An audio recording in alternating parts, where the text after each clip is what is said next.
అక్కడ నైల్ నది అంటాడు, వర్షపు చుక్కులు అంటాడు. దీన్ని బట్టి వారికి భగవంతుడి మీద, ధార్మిక సంస్థల మీద ఏ విధంగా ప్రేమ అభిమానం ఉందో అర్థమవుతుంది. పాత చొప్పియండి, ఆ నల్లరాయిని కొడతానని చెప్పి గతంలో అన్నాడు కరుణాకర్ రెడ్డి.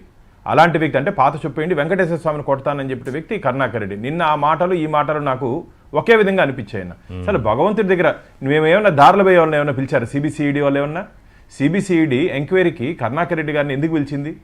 ఆ రోజు బోర్డులో రెజల్యూషన్ చేసినప్పుడు నువ్వు సాక్షి సంతకం పెట్టావు, నువ్వు ఆ రోజు రెజల్యూషన్లో సైన్ చేసావు.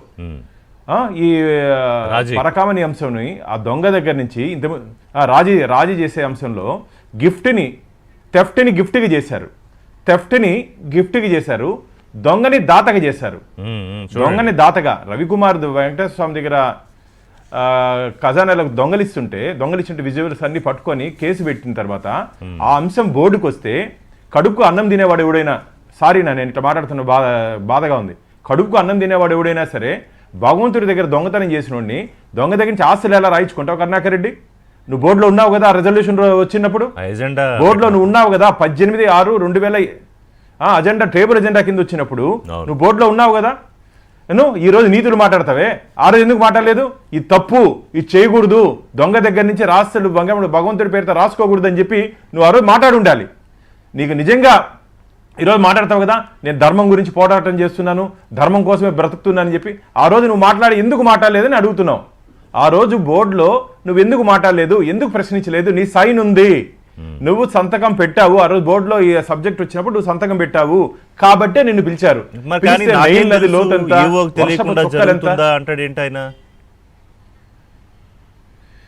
అజెండా వచ్చినప్పుడు మన ప్రతి సభ్యుడి ముందుకు వస్తుంది. ఈవో ఇనానిమస్గా ఏం చేసే అవకాశం లేదు. ప్రతి సభ్యుడికి, గౌరవ సభ్యులకి అందరికీ అజెండా కాపీ టేబుల్ మీద వచ్చి పెడతారు. నువ్వేనా గుడ్డాడా? నీకు కనపడదా? టేబుల్ మీద అజెండా వచ్చింది కదా, చదవాలి కదా, చదివి అడగాలి కదా. కథలు మాట్లాడతావు నువ్వు ఈరోజు, పిట్ట కథలు చెప్తావు వచ్చి నువ్వు. ఇది మంచిది కాదు కరుణాకర్ రెడ్డి గారు. మీరు మాట్లాడే మాటలు కానీ, మీరు మాట్లాడే ఇది కానీ, మీరు ఏదైనా కవిత్వ పోటీలు ఉంటే అడవి పెట్టుకొని మాట్లాడుకోండి. మీ ప్రజ్ఞానం కానీ, మీ తెలుగులో ఉన్నటువంటి ప్రావీణ్యం కానీ మీరు నిరూపించుకోవాలనుకుంటే ఎక్కడ పోయి ఏదైనా పెద్ద సభ పెట్టుకుని మీరు నిరూపించుకోండి. ఏదైనా అవార్డులు రివార్డులు మీకు ఇస్తారు. భగవంతుడి దగ్గర ఏంది మీరు ఇట్లా చేసేది? అందరూ అసహించుకుంటున్నారు. కరుణాకర్ రెడ్డి గారు నిన్న మాటల్ని అందరూ అసహించుకుంటున్నారు.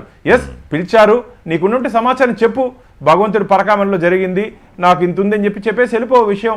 అంతేగాని దాన్ని వేరే దాంతో పోలుస్తూ నువ్వు మాట్లాడడం. ఆ రోజు సతీష్ పాపం చనిపోయిన సంఘటన కుటుంబ సభ్యులు బాధపడుతుంటే 4 గంటల ప్రెస్ మీట్ పెట్టేది ఆత్మహత్య అని ఎలా చెప్తావు నువ్వు? నీకేం ఇన్ఫర్మేషన్ ఉంది? ఎవరు చెప్పారు అది ఆత్మహత్యని? అది ఆత్మహత్యో పోలీస్ శాఖ, రాష్ట్ర ప్రభుత్వం నేను దాని మీద విచారణ జరిపి నిర్ణయం తీసుకుంటుంది అంతే. గుమ్మడికాయలు దొంగ అంటే భుజాలు తడుపుకునే వ్యవహారంలో ఈ వైసీపీ నాయకులు ఉన్నారు, ముఖ్యంగా కరుణాకర్ రెడ్డి గారు. గోశాల నుంచి గోవిందుడి వరకు అసత్య అబద్ధపు ప్రచారాలతో వెంకటేశ్వర స్వామి పవిత్రతని దిగజార్చే విధంగా వ్యవహరిస్తున్నారు. ఇది మంచిది కాదు.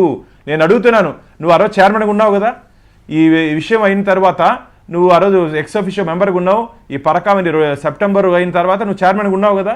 ఉన్నప్పుడు నీకు ఈరోజు పరకామణి మీద, ఆ రోజు స్వామివారి మీద శ్రద్ధ భక్తి ఉంటే ఈ విజువల్స్ ఎక్కడ పోయినాయి కరుణాకర్ రెడ్డి గారు? ఈ విజువల్స్ టీటీడీ దగ్గర లేవన్నా రిషన్న. ఈరోజు మనం చూస్తున్నటువంటి పరకామణి విజువల్స్ తిరుమల తిరుపతి దేవస్థానాల్లో లేవు. దాన్ని అరేంజ్ చేశారు. అరేంజ్ చేసినటువంటి వ్యక్తి శివశంకర్ అనే వ్యక్తిని విఐ అంటే విజిలెన్స్ ఇన్స్పెక్టర్, కమాండ్ కంట్రోల్ అని ఉంటుంది. పరకామణిలో జరిగే అంశాలన్నీ రికార్డ్ అయ్యేటువంటి ప్రదేశం పరకామణి కమాండ్ కంట్రోల్. ఆ పరకామణి ఇన్ఛార్జ్ శివశంకర్ మీద అనేక అవినీతి ఆరోపణలు, భక్తులు పోగొట్టుకున్న డబ్బుల్ని, హుండీలో వేయాల్సిన డబ్బుని శివశంకర్ చేజిక్కున్నాడని విజిలెన్స్ రిపోర్ట్ ఉంది. అలాంటి శివశంకర్ని నువ్వు బోర్డు మెంబర్గా ఉన్నప్పుడు, కరుణాకర్ రెడ్డి గారు మీరు బోర్డు మెంబర్గా ఉన్నప్పుడు ఆయన మీద క్రిమినల్ యాక్షన్స్ ఎందుకు తీసుకోలేదు? ఆయన మీద క్రిమినల్ చర్యలు ఎందుకు తీసుకోలేదు? కొండ మీద 5 లడ్లు 10 లడ్లు బ్లాక్లో అమ్మితే, ఒక రూము బ్లాక్లో అమ్మితే రిమాండ్కి ఇచ్చినట్టు సందర్భాలు ఉన్నాయి. భగవంతుడి దగ్గర ఇంత ధనాన్ని కొల్లగట్టిన వాడిని నువ్వు ఏ విధంగా సేఫ్ ఎగ్జిట్ ఇస్తావు? పేరెంట్ డిపార్ట్మెంట్కి ట్రాన్స్ఫర్ చేశారు. విషయం తెలుసా? పేరెంట్ డిపార్ట్మెంట్కి ట్రాన్స్ఫర్ చేశారు. నేను దాని మీద హైకోర్టులో ఛాలెంజ్ చేశాను. శిక్ష కాదన్నా పేరెంట్ డిపార్ట్మెంట్ కేంద్రం పంపించేది ఇదేంత ఇంటి నుంచి అల్లుడా వెంకటేశ్వర స్వామి దగ్గర డబ్బు తినేస్తే తీసుకొని నువ్వు పేరెంట్ డిపార్ట్మెంట్ పంపించి అంటే ఇవన్నీ ఎందుకు చెప్తున్నా అంటే ఈరోజు ఏబిఎన్ ద్వారా శ్రీవారి భక్తులకు అందరికీ తెలియాల్సిన అవసరం ఉంది. వీళ్ళు భగవంతుడి పట్ల ఎంత దుర్మార్గంగా వ్యవహరించారో. నువ్వు ధర్మకర్తల మండలి అధ్యక్షుడు అంటే స్వామివారి దగ్గర కాపలా అయ్యా మనము, కాపలా కుక్కలు.